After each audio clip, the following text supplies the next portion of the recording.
guys. Matt, it's an absolute pleasure to be speaking with you today here about Fantastic Four.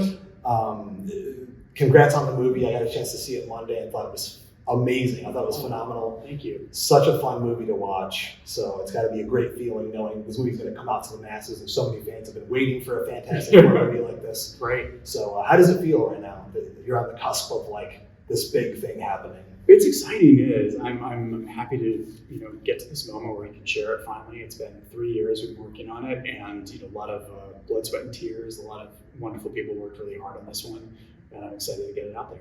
Absolutely. You can definitely tell when you watch the movie how painstaking it must have been to get all of the details right, the world and everything fleshed out. Yeah. The team itself, the Fantastic Four, is such an iconic team in pop culture. One of the most legendary Marvel properties of all time, arguably. Yeah. When was the moment that you knew that you'd be taking on the gargantuan task of bringing them into the MCU? Yeah, it was in the sort of spring, early summer of 2022, so yeah, almost exactly 3 years ago. Mm-hmm. And yeah, I'm a huge fan of the Fantastic Four, have been since I was a kid. They are the sort of Mount Rushmore characters of Marvel, helped launch the Silver Age of comics. So it was a huge joy to bring them to the MCU. Absolutely. And I think for fans especially, this is like the moment they've been waiting for. Like, this is the team. We've gone through so many other movies, and some of the smaller properties and characters have gotten to shine, and everyone's just waiting for these four to show up again. So it's got to be such an exciting time for fans and yourself. Yeah. It was a big conversation in the fan community about Pedro Pascal being a unique choice for Reed Richards. The team chemistry is so integral to the movie, and you see it in the comics, the cartoons, and everything. It's like the most important thing about it. Yeah. How important was the casting of the movie, and how hard of a process was it that you get the right people for the team? Oh, it's huge. I mean, it's probably the most important thing. Obviously, I think they say that directing is 90% casting, or maybe it's even 95% casting. But especially when you're casting a family, the Fantastic Four is all about family. That's what makes them such an original, bold idea.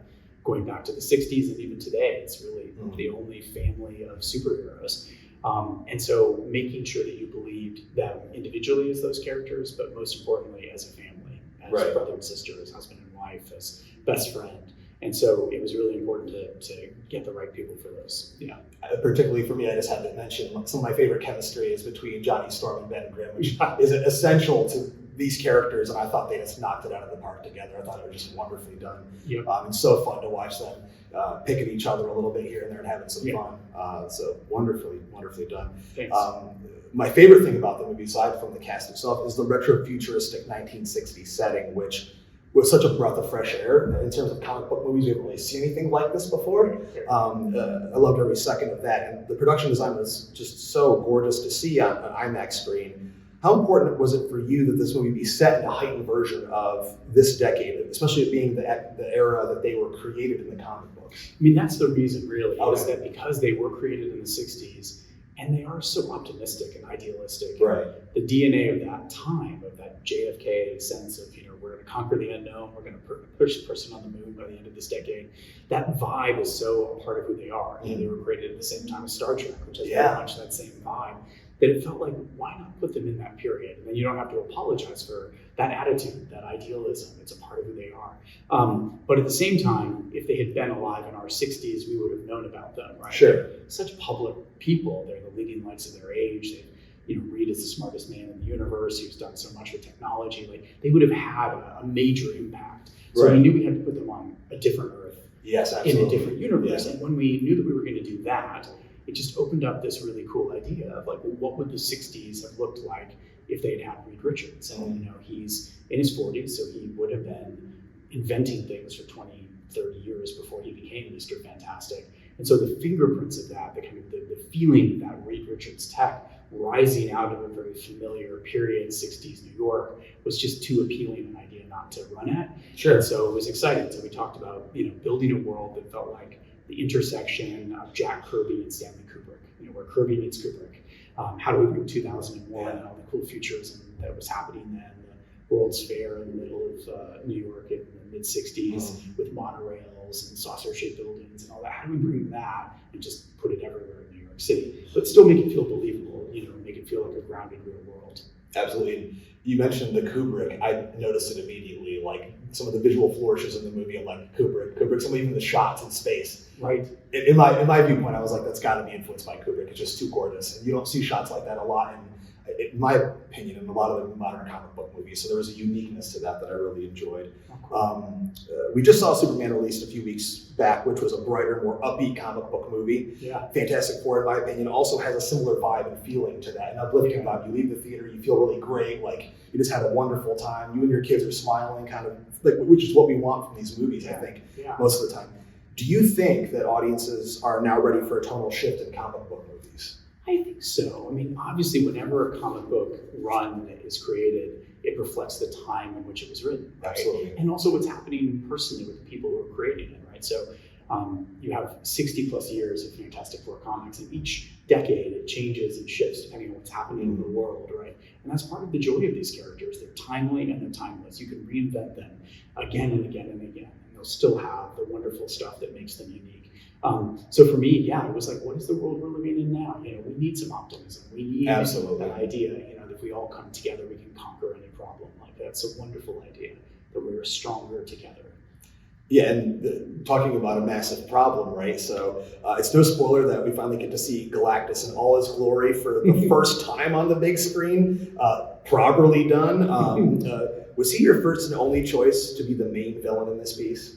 He was definitely the top choice pretty much the whole time. I mean, we did flirt around with some other ideas, and we knew we'd have some of the other villains in the movie. Sure. Just to help build out the one of the things we loved is that we're starting 4 years into them being the Fantastic Four, so kind of those early Kirby and Lee comics were kind of the backstory, Bull Man and Red Ghost. I loved the inclusion of Bull Man in there. It was so hilarious. So we love nodding to that. That's part of their history.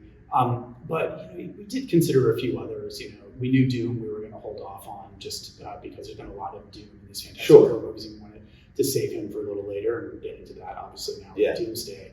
We flirted with the Nihilist, we flirted with a few other ones, but there's always coming back to Galactus. And I think for me, it just made sense. He's a great character. He's larger than life. He's huge. But it's interesting that this would be a collision between the oldest, largest, scariest thing in the universe and the youngest, freshest, most innocent thing in the universe, which is a baby. Right? Yeah. And the idea of putting those two on a collision course felt pretty cool. It made Galactus an even larger threat than he could have been if he was just trying to attack New York City and fight the Fantastic Four. There's a child in the middle of all that, and not only just a child, but Reed and Sue's child, which makes it even a bigger deal to them to try to figure out this issue. Right, like a Grimm's fairy tale. Yeah, absolutely. The movie has such a strong retro science fiction feel to it. Did you have any specific movies that you use as a reference point, or was it strictly just the classic run of the comics? Because I even felt some 1950s, 60s sci-fi vibes in there. For sure, yeah. We looked at a lot of movies from the 60s, The Graduate, James Bond, French Connection, Thomas Crown Affair, all these amazing films. We looked at a lot of movies about space, 2001, Interstellar, Right Stuff, Apollo 13, pretty much exhaustively kind of. And I want to just flag one thing in particular, which is this amazing Apollo 11 documentary that was done in IMAX. Yeah, I had a chance to see that. That was amazing to see. Yeah, it's really a beautifully done documentary, and it has no real talking heads or VO, and it's all just real footage, all the way to the moon. I mean, it's incredible how much NASA was recording. But that was really inspirational. And then we looked at Sid Mead, who was one of the great concept artists of the time, and obviously he's worked in film too. He was a big force on Blade Runner and many other things. Right. But he was huge in the 60s, designing concept cars and worlds, and he was very inspiring in the World's Fair. I mentioned a lot of architects like Eero Saarinen, who designed the TWA building at JFK. And then we also, we flipped through popular science magazines. We loved looking at whatever futurists thought the world would look like. There was so much charm to this idea of what space would be. And Kubrick, of course, took that to another level by doing a lot of research and talking to scientists. But, the way Kubrick imagined zero-G, that's the way zero-G was, It's kind of amazing how ahead of its time it was. Absolutely. Well, I think I'm at the end of my questions, but my main end question for you would be, what's next for you? Do we see a Fantastic Four sequel in the near future, or are you interested? Or? Oh, well, these are great characters with great stories to tell. It's hard to say, where they'll go in the MCU. We know they'll be in the next two Avengers movie. Right. What their future is after that, I don't know. But this has been a joy, and obviously it's always fun to work at Marvel. It's my second time there. It's a great place to work. Yeah, you did WandaVision, which is also fantastic. So thank you very much. Yeah. Well, thanks for your time, man. Really appreciate it very much. Awesome. Thanks again. Very much. A pleasure.